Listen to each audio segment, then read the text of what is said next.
Calling the Southeast Polk Board of Education meeting to order on August 3rd, 2023 at 5:30 p.m. Margie, roll call. Thanks. Yes. Al. Here. Ernst. Here. Dave. Here. Andy. Here. Brad. Here. Josh. Here. All right, we need a motion to adopt the agenda. And I believe there is changes to the agenda. There is, we are omitting topic 3C, the skilled trades buildings. Not all of the people could be here tonight and they all want to be. So we'll bump that to either the next meeting or the first one in September, whichever works best timing wise. They can do either one. Very good. Okay, I need a motion to adopt the agenda as amended. Motion to approve as agenda, anyway, motion to approve the agenda. Thank you. Second. Thank you, Tom. That was Brett and Tom. Thanks. Yes. Al. Yes. Ernst. Yes. Dave. Yes. Andy. Yes. Brad. Yes. Smith. McIntosh. Yes. All right, please stand for the pledge of allegiance. I pledge allegiance To the flag of the United States of America and to the republic for which it stands, one nation under God, indivisible, with liberty and justice for all.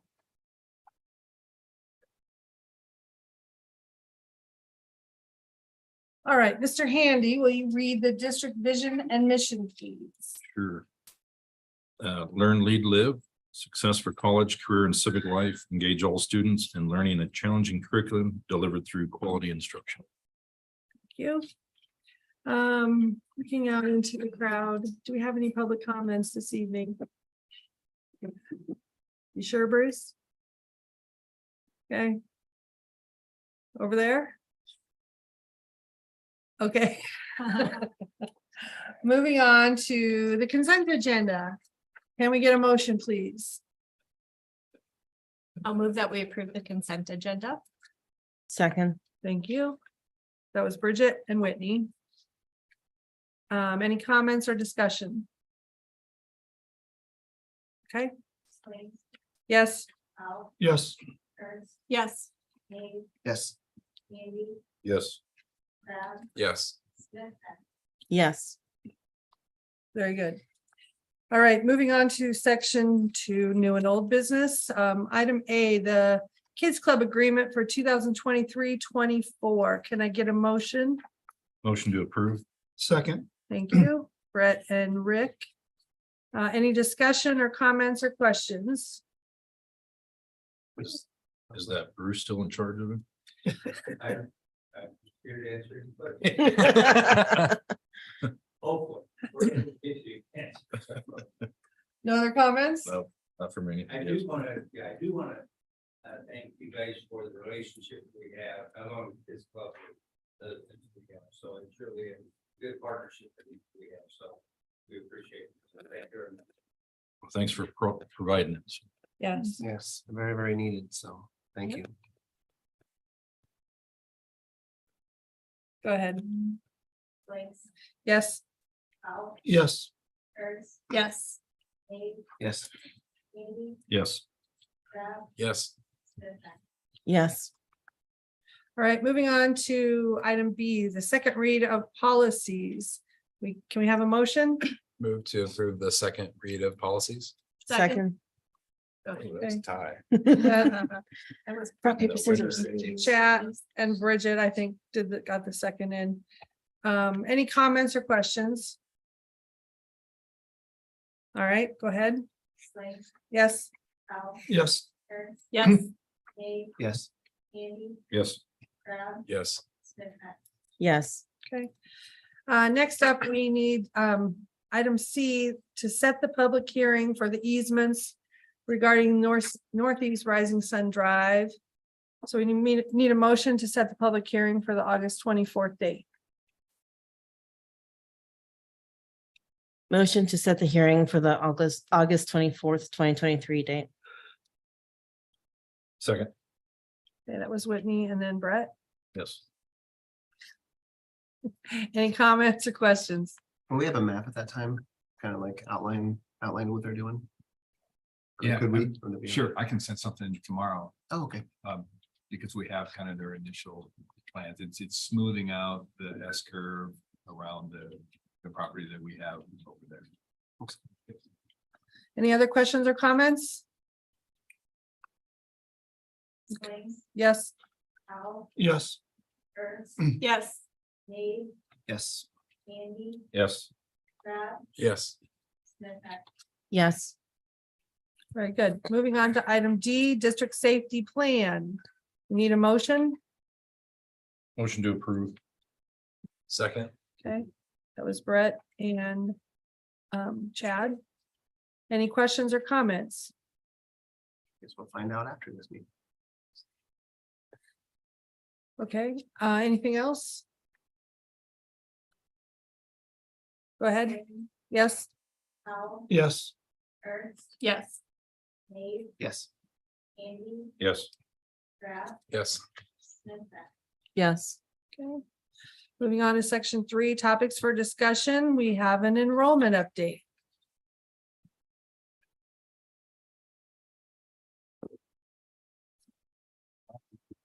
Trying to read real fast because you all are on a roll. And I don't want to be the wet blanket, slows that down. No. If you look in the folder that I gave you, on the right-hand side of the folder is document, looks like this, kind of has a bunch of colors, box and stuff on it. And then right behind that will be kind of the gist of the comments I can make about where we are in terms of enrollment as of this point. Overall, right now, if we compared ourselves, and we do, to where we were a year ago on this exact date, we're down about 33 kids. From where we were a year ago. I think if you look at the fact that we graduated 569 kids a year ago, and we replaced all those kids with 488 kindergartners, basically explains why we're negative 33. Yeah, as of June 1, we started fundamentally 81 kids behind, and we're sort of clawing our way back into this. And it's been really interesting to watch how the numbers have changed even since June 1st. A group of there's a kind of a small group of elementary classrooms that are currently full. All those are highlighted in blue. They're either full, or I've had conversations with the principals about, hey, can we not add any more students to this particular section for one reason or another? And so, those blue categories, as best we can, we're going to stay away from those in terms of any new students that we will get between now and, I don't know, maybe Labor Day, maybe even, throughout the course of the year. Hard to tell. I'd say overall, our elementary class sizes look really good. And another thing looks really good. Their average, averages by building and grade level look really, really good too. If you get asked, our current elementary class size averages 22 students, which is, I think that's a great number.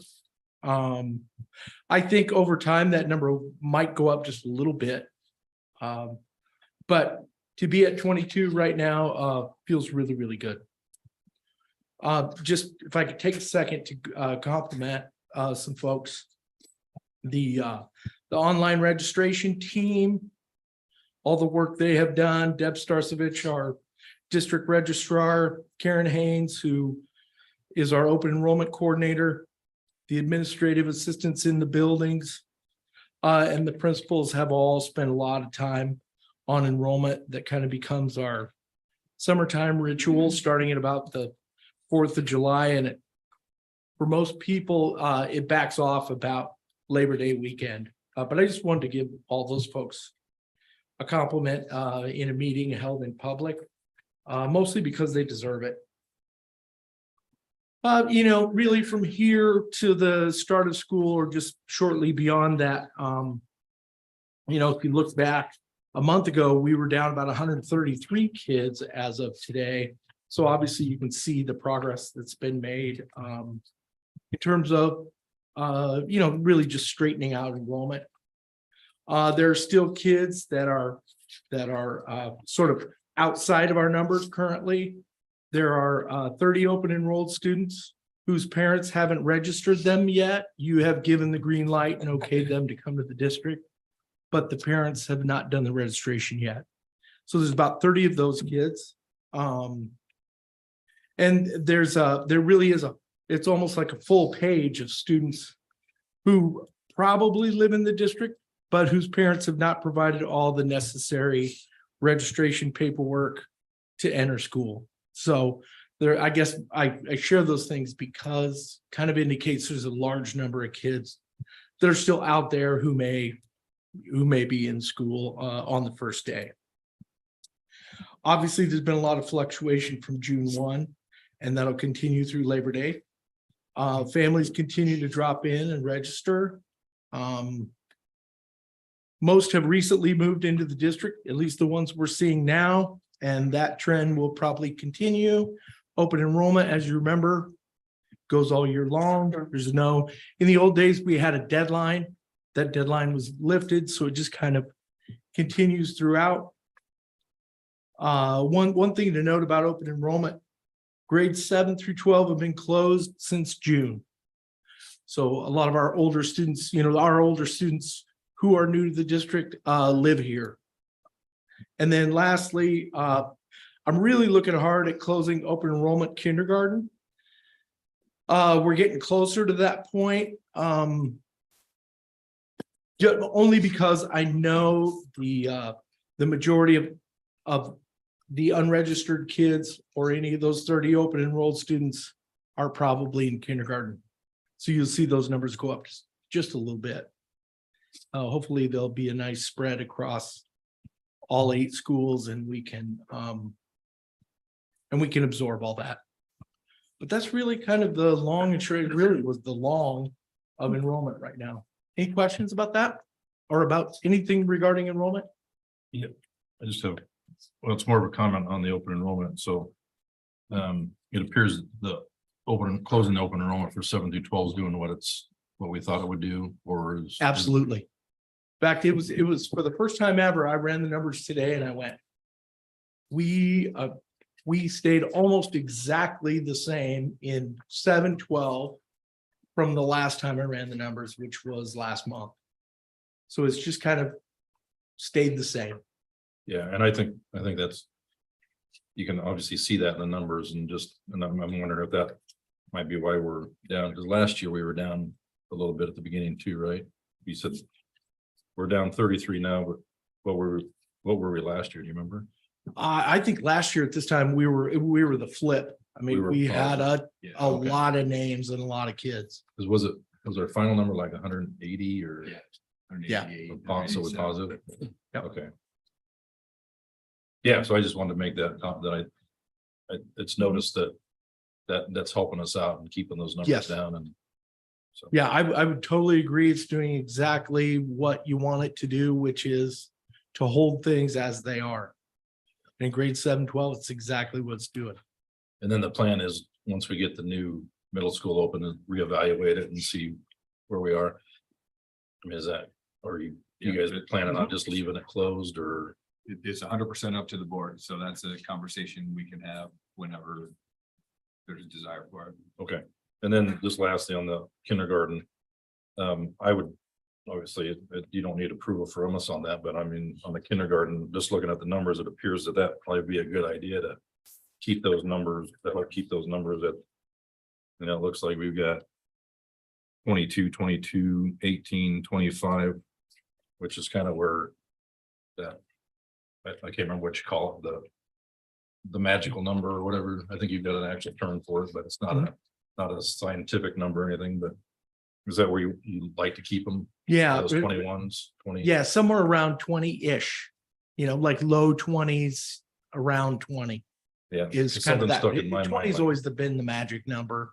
Yeah, And I don't know how we all arrived or how you all maybe arrived at that, but that's kind of been the earmark number for the last 15 years anyway. We just had conversations about wanting to keep kindergarten maybe just a little bit smaller than the rest of the elementary grades, because you can't replace a good start. Yeah, and of course, I'd support that and keeping those kindergarten, first grade numbers down, just obviously that's a tough year for having 25 to 28 kids in a class is not ideal for that young. classes. And that we've had years obviously where it wasn't possible.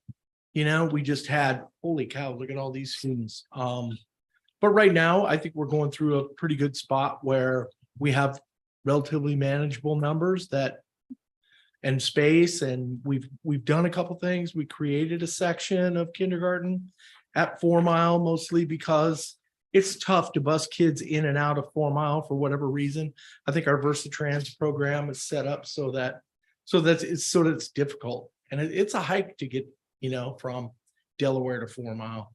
Yeah, and I think that's important to note, just because the more kids we bring in, and that puts the burden on our elementaries, which for bonding, we didn't bond anything for a new elementary, just the land. And what, at least part of, An elementary. yeah. So we'd still have to do some. Yeah. So, yeah, so that's good to know too, because just as a reminder to, we have to keep our numbers down just so, is that, I don't know, 5 years still out, you think, or sooner? We'll see this fall. No, when we do. Extra. Time to have the tough conversation about Clay and district boundaries. What's that? Oh, just Clay being like, because they're pretty jam packed right now, right? And it seems like a lot of the development is around Clay. Yeah, that huge neighborhood to the south of and Clay. coming. So yeah, I mean, I break out in hives when I drive by Right. it. but I mean, we need to have that conversation sooner than later, then maybe as far as like geographic. That's a really good Redrawn point, this. kind of like what we did with the Centennial neighborhood before people start Mhm. moving in there. So it's not an issue, as much of an issue, I guess. So I mean, I'm worried about adding, like any kids right now in that building, so Mhm. aren't you kind of? Yeah, So it's Yeah. just kind of like, and that's it's the where, bluest school we have for sure. and they could pop up just boom, boom, boom, so. Yep. Yep, no doubt. Hopefully we'll get some information, some demographic information, some recommendations that come from people who, they can look at an apartment building and tell you within, 98% of whatever the number is, how many kids are going to be in that building. It's amazing how they can do it, but they can. Just stuff like that will be really helpful, because if we're going to move, it's kind of interesting because when you move one boundary, it affects all boundaries Mhm. for the most part. So, yeah, I think there'll be a big conversation forthcoming, whether that's a year or 6 months or 2.5 years. I don't know. It looks like it's coming fast. Yeah. Yeah. Like I said, I do, I cringe just a little bit when I drive south of Altoona and watch the startups and the big, storm sewer pipes going in and all that. I go, holy cow, that's a lot of houses. Any other questions? Thanks. Thank you. Thank you. Sorry I went long. Thank you. Wasn't quite as fast as I wanted to be. Never. Blame me, I Item B, summer learning. Mhm.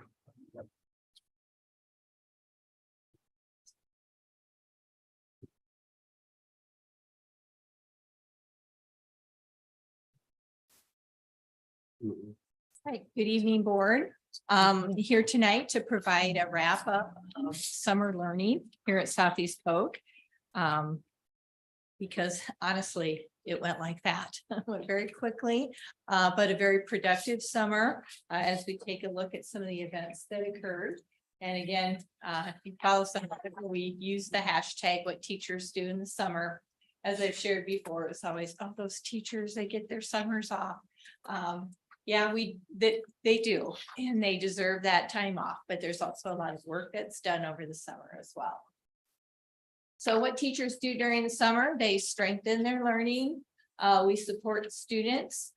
We prepare for the upcoming school year, and most importantly, we rest, relax, and have fun. So these are the conferences and workshops that we attended this summer. Hopefully I captured all of them. But we started with the Iowa Reading Conference, and not only did we have a good group of people attend that, but we also had 3 of our teachers who were selected to present.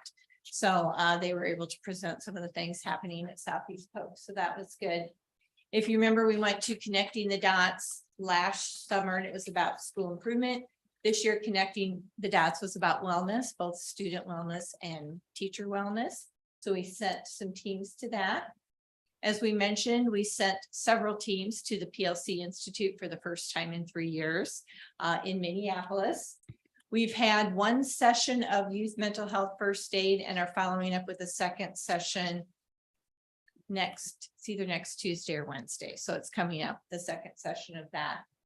We sent some teams to a data training workshop. We had some folks who just got back last week. Mr. Kurth was one of them, to InstructureCon, which took a look at some of our technology platforms and how we can maximize those and integrate those so that we aren't entering in a number of different places. There was a fine arts conference in Des Moines. Mentioned I went to the chronic absenteeism workshop. There was a teaching for impact that had a lot with special education and preschool. We're just wrapped up environmental learning summer camp. So the campers have been out with the fish and the specimens and doing all of the work out there. And we also hosted a STEM workshop here at Southeast Polk for a number of neighboring schools, as well as Southeast Polk participated in that workshop. And so those are just some of the pictures of the learning the collaborative learning that happened this summer. And again, the support for students continues with many of our community partners. We don't do this on our own. We rely on a lot of our partners who partner with us throughout the year to continue to help us through the summer. We had summer school. We also had extended school year for our special education students. Many students at both the junior high and the high school work through an online credit recovery. High school, it's fully online. At the junior high, it's hybrid. They do some work with the teachers and they do some work online. We had both Kids Cafe and Kids Club, and a lot of wonderful events for students there. We had free breakfast and lunch sites at Altoona and Willowbrook. We've been doing mission transition at both Spring Creek and the junior high. And the high school is having their orientation. And I also wanted to mention that our student assistance program is also available throughout the summer. And a number of the mental health therapists that we contract with come in during the summertime and see students during that time as well. And there you can see a few pictures. Girl would have got me in the hula hoop. She can do that. In terms of preparing for the upcoming school year, we do a lot of work over the summer on curriculum unit revision, where we come in and take notes from the teachers from throughout the year. There's a document where they provide feedback all year long. We review that feedback. We make revisions as needed. We start looking at our data and start working on school improvement planning and working on those goals, which we shared last time. We do a lot of work with data assessment and analysis, looking at that summative data and see what kind of conclusions and actions we can generate as a result of that. We work with both program design and course creation. We are adding a new Project Lead the Way course at 8th grade next year, medical detectives. And so are working on getting that in place and aligning that with other offerings that we have. New teacher workshop is a week from Monday. So we're really excited to see our new teachers here. I know many of you do follow, but if you don't follow SCP Teaching and Learning, I recommend that you might take a look. As the teachers come in for orientation, we have them fill out a form, and we've been showcasing some of the new teachers so we get a chance to meet them even before they come in next Monday. So we're looking forward to seeing that group of new teachers come in. And we're also receiving and distributing our new instructional materials. Some of those are ones that auto renew, like Words Their Way, and some of our math that are consumable. But we also have new elementary math materials as well as new manipulatives that came with that. So each building was receiving anywhere from 5 to 10 pallets of new materials. So we're getting those distributed and out to teachers and ready for students on their first day of school. You can see a look at that. And I included a few of the new teachers in there as well.